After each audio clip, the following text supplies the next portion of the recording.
Hey everyone, welcome back to Classic Movement. My name is James. I'm reporting to you today from my garage, and that's because I'm getting ready to go to a car meet in about an hour and a half from now. I gotta wash one of the cars. I'm thinking I'll take the yellow car since it's outside and it's kind of dirty and it's small. It'll be really quick to wash it.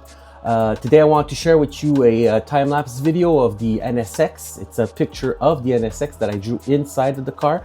And what you need to know about this sketch is that I actually drew it without having any kind of references. So I'm drawing the car without looking at it, without looking at a picture of it. I'm going completely off of feel and memory. I know the lines of the NSX, pretty well, but I don't know it perfectly, you know. It's not like I've owned the car forever and ever. I've only had it in my mind forever.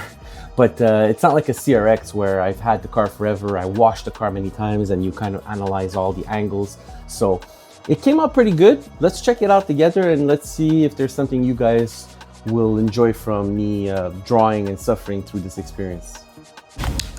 All right, guys, let's kick off the time-lapse video.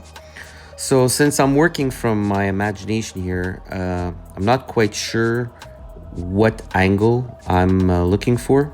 I'm kind of going for the front three-quarter perspective more than anything right now. But you'll see in a second here, I actually move away from this angle. It looks a little bit too generic for me. And I go towards something that is more from the front. And you can see I just made that switch here. Things are pretty messy at the beginning. Really don't know where my lines should be. And I'm just kind of testing things out, trying to figure out the proportions. And at some point, the front end to me seems like it's off, and I'll just select the whole thing and I'll readjust it. It's kind of how I do things in the digital world here is I'll lay down some lines, I'll look at it.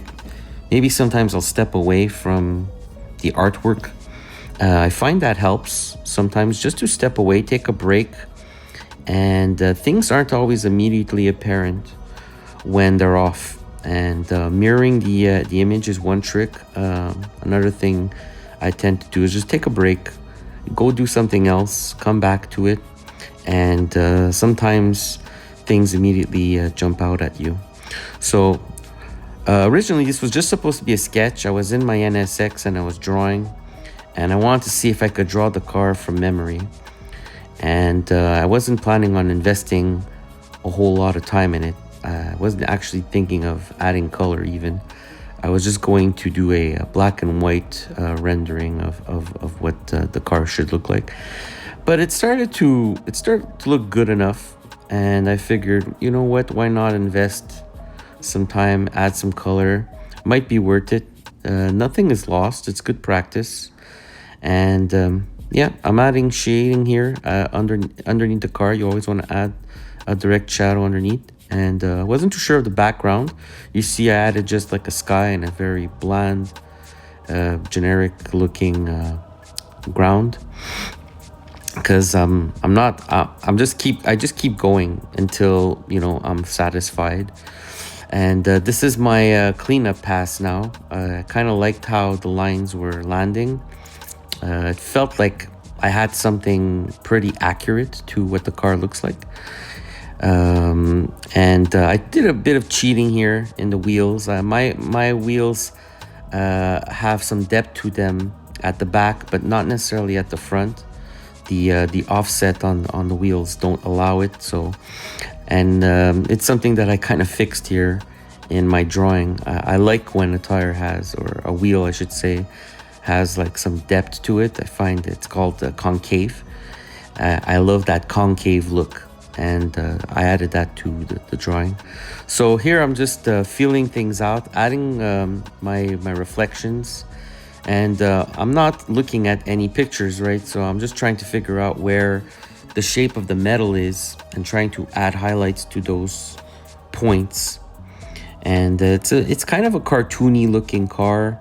With some realism mixed in. It's a blend of two things. I'm not going for full realism, and I'm not going for full cartoon either. I'm somewhere in the middle, but I think I did a pretty decent job here with the proportions of the car.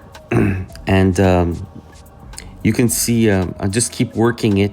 I don't know exactly what I want exactly. I just keep moving the color around and adding more, feeling things out. Maybe I need some shadow, some darkness at the bottom of the door. Whether that's accurate or not, I'm not quite sure. But see, it felt like I needed some shadow here in the bumper inside that hole, because it should be darker in there. The light doesn't really reach deep into that space, so I'll go ahead and I'll add some of that shadowing and some detail on the fog lights, which actually aren't really fog lights. They're daytime running lights. The NSX Canadian spec had daytime running lights required on the car, and they were kind of added as an afterthought by Honda, and they kind of look like fog lights at the bottom of the car. They actually could be removed to create a cleaner look on the car. I kind of actually like them. They fill that space in nicely. But yeah, they're daytime runnings. So here I just decided to work the background, and I'm going with the classic cityscape look, and I painted it really quickly, trying out some oil brushes in Procreate. I found gave me a decent look. I wanted to have something a little bit fuzzy in the background, and not too meticulous, not too perfect. And that oil brush really worked out really good. And now I'm adding in the shadowing for the picture.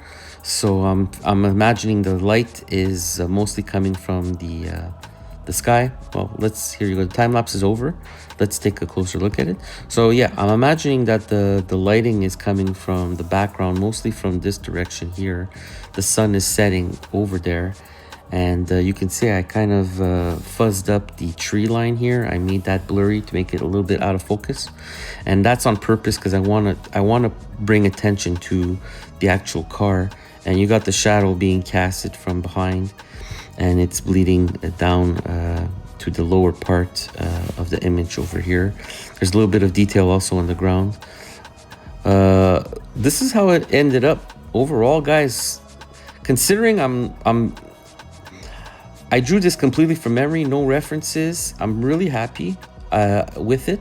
I'm sure if I look at a picture or a photo of the car from this angle, I would have realized I did a lot of mistakes, and that's okay. You know, that's okay. I might come back and correct them. I just wanted to try to do it without looking at anything. And considering, I think it looks pretty good. I wouldn't mind framing this and putting it on a wall. The colors are pretty cool. So that's pretty much it, guys. I hope you guys enjoyed that. Give that a try. Try drawing from your memory. Look at something, analyze it for a few minutes, and walk away and try drawing it and see if you're able, how close you can get to duplicating the item that you're trying to get, and see if you can at least capture the essence of it. I think that's the point here. You want to capture the essence of it and try to create something cool from memory. So thank you so much for watching, guys. I'll catch you on the next one. Have a great day, a great night, and be good to each other. Ciao.